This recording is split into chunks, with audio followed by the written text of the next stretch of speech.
So in your podcast and your writing, you talk about some of the most fascinating things I listen to you talk about in terms of military conflict is tactics and sort of the details of combat. But allow me to stick on World War II for a second. There's a particular aspect to that war, I don't know if you can speak to it, where twice the number of civilians died than military personnel. So the Soviet Union especially. My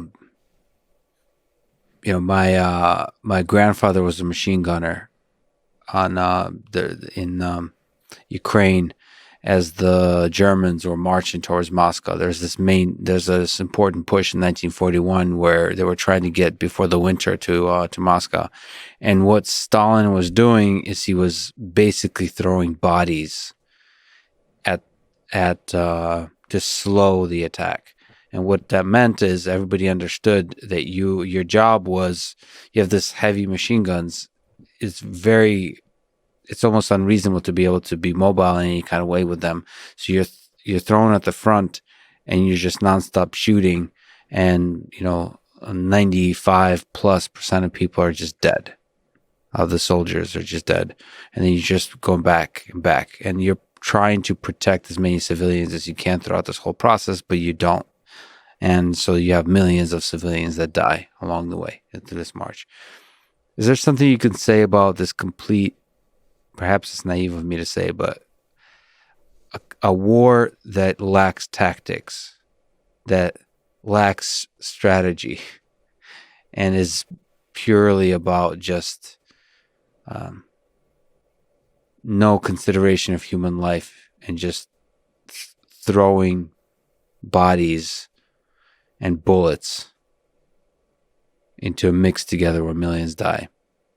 And that in particular felt much less like conflict and much more like torture or suffering.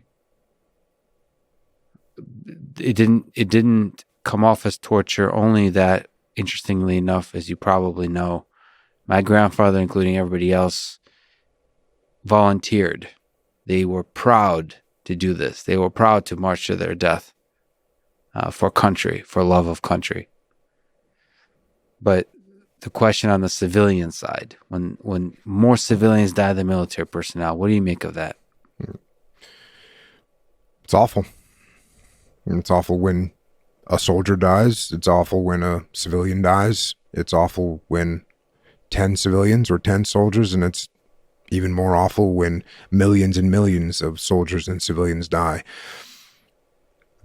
I think it's safe to say that the Soviet Union was facing an existential threat to their existence against the Nazis.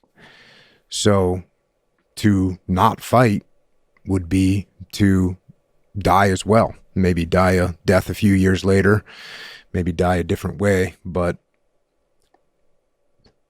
the choice was die now, trying, or die later on your knees. And I think the choice was pretty clear.